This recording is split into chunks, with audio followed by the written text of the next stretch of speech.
With the third pick in the 2020 NBA Draft, the Charlotte Hornets select LaMelo Ball from Chino Hills, California. LaMelo Ball goes third overall to Charlotte. When the Charlotte Hornets selected LaMelo Ball with the third overall pick in the 2020 NBA Draft, he instantly became the franchise's best draft selection ever. The young superstar offers promise to a city that's been historically forsaken by the basketball gods. Melo quickly transitioned from high school superstar to NBA Rookie of the Year, averaging 16, 6, and 6 during his freshman campaign. The Hornets showed signs of improvement during Melo's first 2 seasons, however they failed to secure a playoff berth. This last offseason was a disaster for the Charlotte Hornets, and the team doesn't look like they'll be contending anytime soon. So the question has to rise, how long will LaMelo Ball remain in Charlotte? While Melo hasn't shown signs of wanting to leave yet, there's definitely room to worry if you're a Charlotte fan. In a city with such a grim basketball history, anything can go wrong.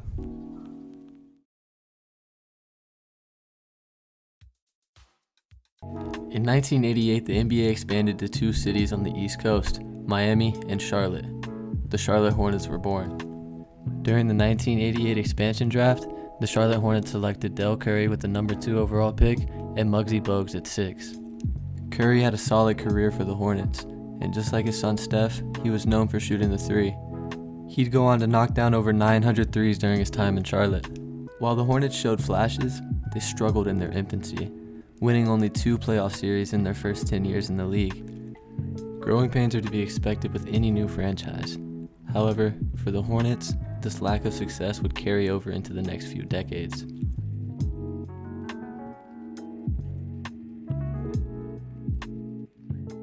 The Hornets started the 2000s relatively successfully.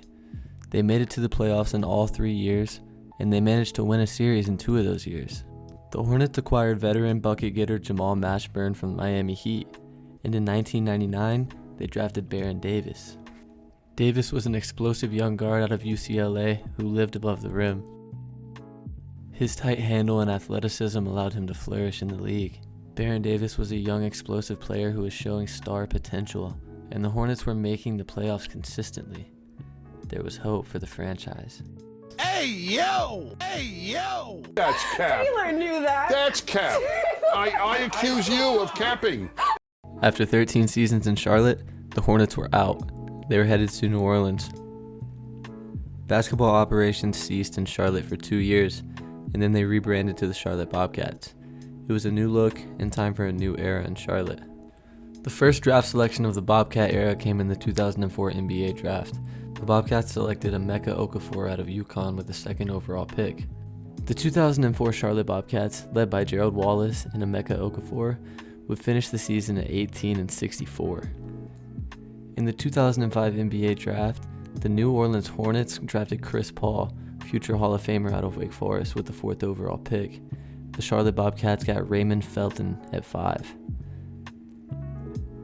With the 13th overall pick, the Charlotte Bobcats selected Sean May out of Chapel Hill. The Bobcats finished the 2005-2006 season at 26-56, good for 2nd to last in the Eastern Conference. The team was right back where they were in 1988. They were an expansion team who was struggling. They needed a good draft pick, someone to really change the franchise. This brings us to the 2006 NBA Draft. The Charlotte Bobcats have the 3rd overall pick. These type of picks don't come often for most franchises, and they can change your franchise forever. With the 3rd overall pick in the 2006 NBA Draft, the Charlotte Bobcats select Adam Morrison. No! God!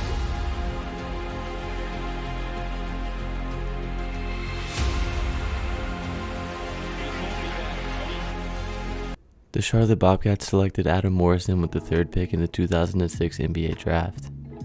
Morrison was a highly touted prospect out of Gonzaga, who even drew comparisons to Larry Bird. However, unfortunately for Morrison and for the Bobcats, his talents didn't transfer over to the league. Morrison would go on to average 11 points his rookie year, before getting injured and missing all of his 2nd season. Morrison's rookie year would turn out to be his best year, and he was out of the league by the time he was 26. Morrison was a bust, and the Bobcats still couldn't get it right. The Bobcats would continue to struggle in the draft for the next few years, selecting Brandon Wright in 2007, DJ Augustine in 2008, and Gerald Henderson in 2009. Finally, in 2011, Charlotte selected Kemba Walker from UConn. Kemba was nasty, and he got buckets during his time in Charlotte. However, the team continued to struggle on the court.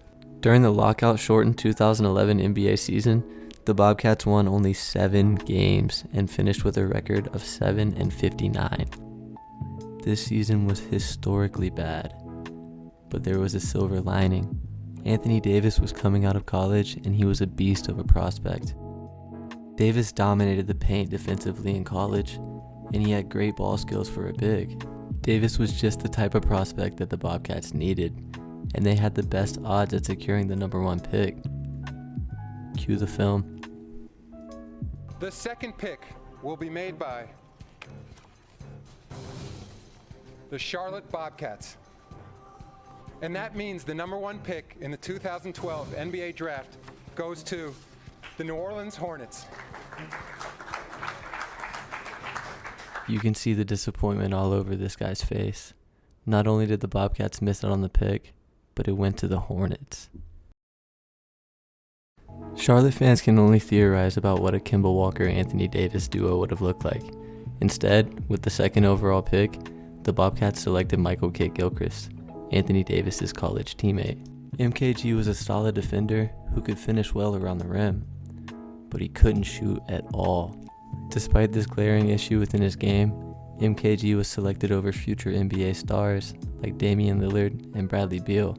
Dame, Bradley Beal, and Anthony Davis are all still playing at an all-star level today.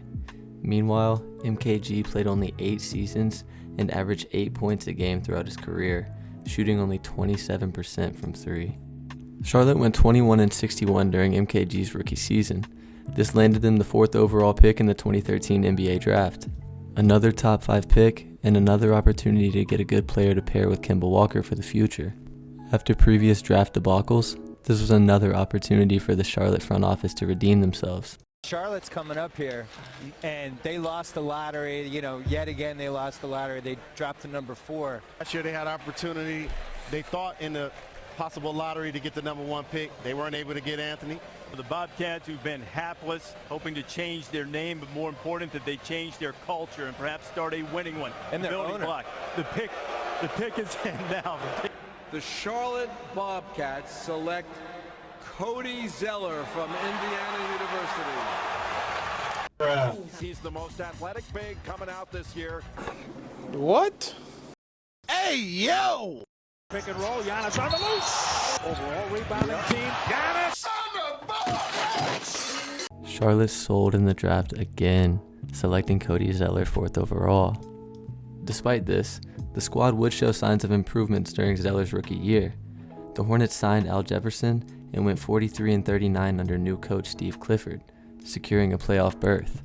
Charlotte got swept by LeBron James and the Miami Heat, but it was refreshing to see the team back in the playoffs. Charlotte was also ditching the Bobcats and bringing back the buzz. New Orleans had gone from the Hornets to the Pelicans, and the Charlotte front office decided it was a good time to bring the Hornets back. This change was well received by fans in Charlotte, as the Bobcats era had been plagued by poor draft selections and terrible play on the court. Charlotte fans welcomed the new addition Hornets with open arms. They rejoiced in hopes that a new era of basketball in Charlotte was just on the horizon. However, it quickly became clear that a rebrand wasn't going to solve Charlotte's problems. Fresh off a playoff berth, Charlotte also had a lottery pick to help improve their young roster. With the 9th overall pick, the Hornets selected Noah Vonleh from Indiana. Vonleh played only 1 season in Charlotte, averaging 3 points a game. They finished that season with a record of 33-49, and they were back out of the playoffs. Whatever buzz the Hornets had managed to garner, it was quickly fading. When the 2015 draft rolled around, the Hornets had another opportunity, yet another lottery pick. The Hornets had the 9th overall pick, and they selected Frank Kaminsky out of Wisconsin. 4 picks later, the Phoenix Suns selected Devin Booker out of Kentucky. Kaminsky averaged only 7 points his rookie year, but the Hornets were back in the playoffs for the second time under Steve Clifford. The team had signed Nick Batum to a 5-year, $120 million contract in the offseason, and the scary big three of Kimba, Big Al, and Money Man Nick led the Hornets to a 48-34 record. This record secured them the 6th seed in the East, and they were due to face off against the Heat again. This time the Heat didn't have LeBron though, and the Hornets managed to take it to Game 7, but they were eventually eliminated by the Heat in the first round. That was in 2016, and Charlotte hasn't been back to the playoffs since. Charlotte drafted Kimba in 2011. They then proceeded to waste 4 straight lottery picks on MKG, Cody Zeller, Noah Vonleh, and Frank Kaminsky. On top of that, they signed Nicholas Batum to a ridiculous contract that's haunted them ever since. Fast forward to 2020, and the Hornets finally get it right. They draft LaMelo Ball with the 3rd overall pick, and they bring a superstar to Charlotte. Melo has shown flashes of greatness throughout his young career, but Charlotte's front office has struggled to provide assistance to the young superstar. Shortly after drafting Melo, the Hornets offered Gordon Hayward a 4-year, $120 million deal. Hayward was fresh off a stint with Boston in which he missed 111 regular season games. Yet, despite the fact that Gordon was aging and had already shown signs of being injury prone, Michael Jordan decided to offer Hayward a ridiculous amount of money. The decision was immediately questioned by NBA media and fans. Hayward is already showing signs of regression. Last season he played in only 49 games, averaging just 16.9 points per game. Gordon is productive when he's on the court, but he was never going to be worth the contract that Michael Jordan gave him. And while the need to acquire talent was and still is very apparent, throwing max contracts at aging, injury-prone players is a dangerous game, especially for a team like the Hornets, who were in no position to contend when the deal was made. Despite Gordon Hayward missing a significant part of the season, the Hornets managed to go above 500 and sneak into the play-in last year. The team showed signs of resiliency and their play was promising, but in true Charlotte basketball fashion, the Hornets managed to get worse this offseason. Losing Miles Bridges to off-the-court troubles was a devastating blow for the organization, as it was obvious that him and Melo had a connection on the court. Bridges looked like a core player of the Hornets roster going forward, and now they'll have to replace him as well. Bouncing back from this offseason will be crucial for the Hornets organization, and these next few years are going to be pivotal. Either Charlotte's going to bring in some talent to help LaMelo Ball out, and the team is going to improve, or LaMelo Ball is going to leave. It may seem obvious to most, and we hope that it's obvious for the Hornets front office as well, but Charlotte needs to do everything within their power to keep LaMelo Ball in Charlotte. Melo plays the game of basketball in a strikingly unique way, and it's made Hornets basketball fun to watch again. There's no shortage of basketball fans in the Hoop State. Many Charlotte faithful have endured decades of terrible drafting and questionable personnel decisioning, and now the organization finds themselves at another transitional point. Basketball fans in the Hoop State deserve better, and the opportunity is there.